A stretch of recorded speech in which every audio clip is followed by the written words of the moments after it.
Hello everyone, I am Priya and welcome back to management plus. आज के video lecture में हम डिस्कस करेंगे कि vouching is the backbone of auditing, vouching is the essence of auditing वाले statement जब exam में आए तो आप इसको कैसे लिखेंगे। वाउचिंग के बेसिक्स की वीडियो आप लोग देख चुके हैं जिसमें मीनिंग्स, ऑब्जेक्टिव्स और इम्पोर्टेंस मैंने पढ़ाया था।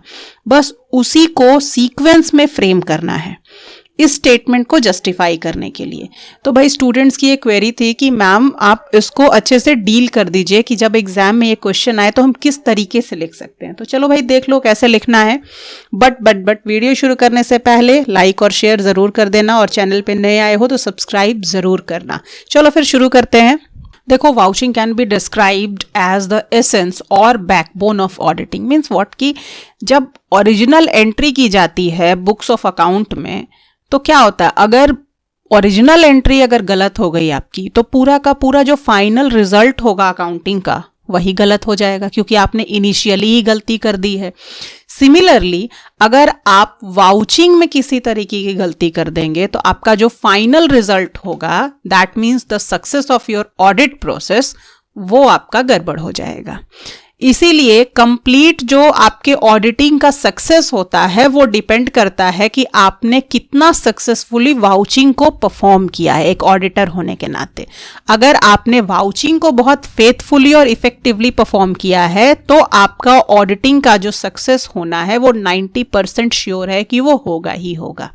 ठीक है। The success of an audit depend upon the थॉरनेस with which vouching is done. जितने अच्छे तरीके से, जितने इफेक्टिव तरीके से आपने वाउचिंग परफॉर्म किया है उतना अच्छा आपका ऑडिट का रिजल्ट आएगा। मींस देखो कैसे, जब आप बुक्स ऑफ अकाउंट को चेक कर रहे हो उसमें बहुत सारे ट्रांजैक्शंस होते हैं तो आप इनिशियल वे में सारे ट्रांजैक्शंस को चेक करोगे कि भाई ये ट्रांजैक्शन ऑथेंटिक है या नहीं, फेक तो नहीं है, इसके रिगार्डिंग डॉक्यूमेंट्री एविडेंस मौजूद है बिजनेस के पास कि नहीं। हर एक ट्रांजैक्शंस को अच्छे से आप डील करोगे और साथ ही साथ डॉक्यूमेंट्री एविडेंस ही सिर्फ नहीं, डॉक्यूमेंट्री एविडेंस भी ऑथेंटिक है कि नहीं, ट्रांजैक्शन ऑथेंटिक है कि नहीं, और साथ ही साथ जो डॉक्यूमेंट दिखा रहा है बिजनेस वो ऑथेंटिक है या नहीं। अगर आप सारे चीज़ों को इनिशियल वे में ही चेक कर लोगे, सारे ट्रांजैक्शंस को चेक कर लोगे तो फिर आपका ऑडिटिंग का प्रोसेस क्या हो जाएगा, बहुत इजी वे में हो जाएगा। आपका वहीं पे काम क्या हो गया कि 60% कंप्लीट हो गया। आप आगे जो भी काम करोगे आपको ये पता है कि सारी एंट्रीज बिल्कुल ही सही हैं, एंट्री में किसी तरह का कोई प्रॉब्लम नहीं है, तो बाकी आपका सारा काम क्या हो जाएगा, बहुत आराम से हो जाएगा, बहुत इफेक्टिवली हो जाएगा। तो इसीलिए कहा जाता है कि जो वाउचिंग होता है वो एसेंस होता है, वो बेस होता है पूरे के पूरे ऑडिटिंग प्रोसेस का। यानी इनिशियली आपने वाउचिंग सही से परफॉर्म किया तो फाइनल रिजल्ट आपका अच्छा होगा ही होगा।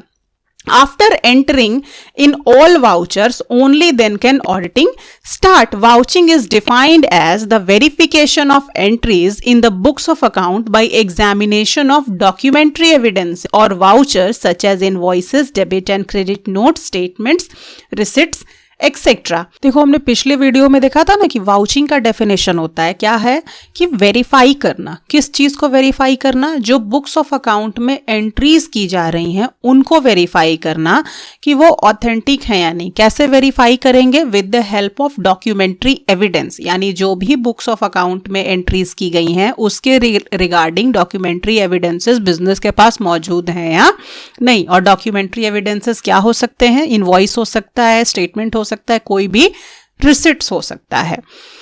अब देखिए, the objective of vouching is to establish that the transactions recorded in the books of account are in order and have been properly authorised and are correctly recorded. Vouching करने का main objective क्या होता है कि जो भी transactions recorded हैं books of account में वो प्रॉपरली ऑर्डर्ड हैं, ऑथराइज्ड हैं, साथ ही साथ करेक्टली रिकॉर्डेड हैं, बिल्कुल करेक्ट वे में रिकॉर्ड किए गए हैं, ऑथेंटिक हैं। अब देखो, हमने पिछले वीडियो में देखा था रूटीन चेकिंग क्या है और रूटीन चेकिंग और वाउचिंग में क्या डिफरेंस है।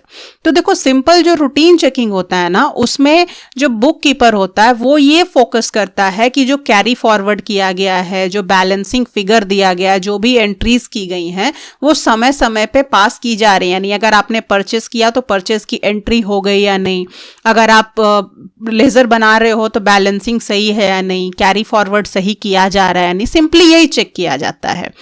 क्लियर है? Simple routine checking can not establish the same accuracy that vouching can. Simple routine checking से आप वाउचिंग का रिजल्ट एक्सपेक्ट नहीं कर सकते। In routine checking, entries recorded in the books only show what information the book keeper chooses to disclose. However, these entries can be fictitious without any vouching or voucher. अब जो book keeper आपको बताना चाहेगा आप वही चीज जानोगे। जो बुक कीपर एंट्री करना चाहेगा वो करेगा, ना करना चाहेगा तो नहीं करेगा। अगर किसी परचेस का वो नहीं चाहता शो करना तो वो नहीं शो करेगा। क्यों?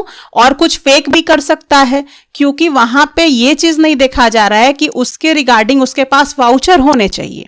लेकिन वाउचिंग में क्या होता है कि जो भी एंट्री है उसके रिगार्डिंग वाउचर्स का डिमांड किया जाता है कि आपने जो भी एंट्री की है उसके रिगार्डिंग मुझे एविडेंस दो कि हाँ ये जो एंट्री है ये रियल मायने में आपने सही वे में किया है, इसका रिलेशन है बिजनेस के साथ, ये कहीं ना कहीं हैपन हुआ है, फेक नहीं है, झूठा नहीं है। ठीक है? यानी कि यहाँ पे एविडेंस के थ्रू आप बात कर रहे हो, बल्कि सिंपल रूटीन चेकिंग में सिंपली आप रिकॉर्ड करते हो। फेक भी हो सकता है, सही भी हो सकता है, इसका कोई ऑथेंटिसिटी नहीं होता। लेकिन वाउचिंग में क्या होता है, उसकी ऑथेंटिसिटी होती है। आप जो भी एंट्री कर रहे हो उसको चेक किया जाता है कि उसके रिगार्डिंग आपके पास प्रूफ है कि नहीं कि ये चीज हैपन हुआ है। क्लियर है? अब देखिए, vouching is the essence or backbone of auditing because when performing an audit, an auditor must have proof of all transactions. क्यों है एसेंस या बैकबोन ऑडिटिंग का? क्योंकि ऑडिट परफॉर्म करने के दौरान ऑडिटर के पास हर एक ट्रांजैक्शन का प्रूफ होता है। और ये कैसे प्रूफ होगा? वाउचिंग के थ्रू ही प्रूफ होगा। A to Z ट्रांजैक्शंस के प्रूफ यानी सारे के सारे एविडेंसेस ऑडिटर के पास मौजूद होते हैं because of vouching. Without the proof provided by vouching, the claims provided by the auditor are just that, only claim. अगर ऑडिटर कहता है कि कंपनी में कोई फ्रॉड हो रहा है तो बस मौखिक बात है कि हाँ आप बोल रहे हो फ्रॉड हो रहा है। कैसे हो रहा है? आप कोर्ट में जाओगे तो क्या आपका वर्बल बात पे कोई विश्वास करेगा? नहीं करेगा। कोर्ट क्या मांगेगी? प्रूफ मांगेगी। अगर क्लेम कर रहे हो तो उसके रिगार्डिंग आपके पास डॉक्यूमेंट्री प्रूफ होने चाहिए, एविडेंसेस होने चाहिए। तो ये क्या करता है? वाउचिंग के थ्रू ही अगर कोई क्लेम करता है ऑडिटर कि हाँ यहाँ पे फ्रॉड किया जा रहा है, कोई एरर किया जा रहा है, मैनिपुलेट किया जा रहा है अकाउंट को, तो वो क्या प्रूफ होगा? वाउचर्स ही प्रूफ होगा जिसके थ्रू ऑडिटर क्लेम कर सकता है। In most cases, hard to detect fraud can only be discovered through the use of vouching. बड़े से बड़े फ्रॉड को आप वाउचिंग के थ्रू काउट कर सकते हो, है ना। आप इनिशियल वे में ही सारे ट्रांजैक्शंस को मिला लोगे कि वो ऑथेंटिक है कि नहीं, तो बड़ा से बड़ा फ्रॉड भी आप रोक सकते हो। This means that the auditor must conduct vouching with great importance. If not, he can be charged with negligence which happened in the case of Armitage versus Brewer and Knott. Through this case the importance of vouching was realised. देखिए, auditor को क्या चाहिए कि vouching को बहुत ही अच्छे से perform करे, इसमें अपनी ड्यूटी में किसी तरीके का कोई नेग्लिजेंस वो ना शो करे।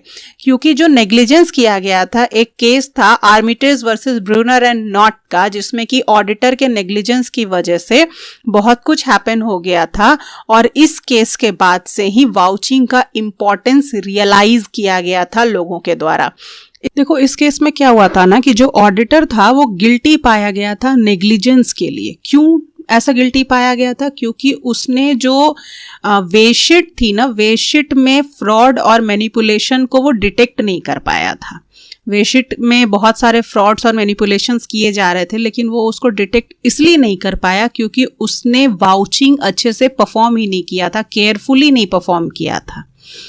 तो इस केस में जो डिसीजन आया, जज ने क्या कहा कि it was clear that a good many documents were suspicious on either face and call for inquiry. इस केस में डिसीजन क्या लिया गया कि बहुत सारे डॉक्यूमेंट्स जो सस्पिशियस दिख रहे थे उनको लाया गया इंक्वायरी के लिए।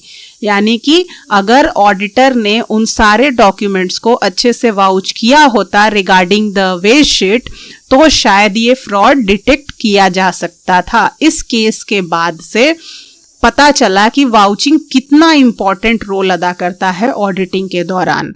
इस केस के बाद से ये चीज क्लियर हो गया कि वाउचिंग क्या है, बैकबोन है ऑडिटिंग का, ये एक बेस है, इसके बिना ऑडिटिंग सक्सेसफुल नहीं हो सकता। दैट्स वाई वाउचिंग को काफी केयर और अटेंशन के से ऑडिटर को परफॉर्म करना। All about today's video. मिलते हैं नेक्स्ट वीडियो में।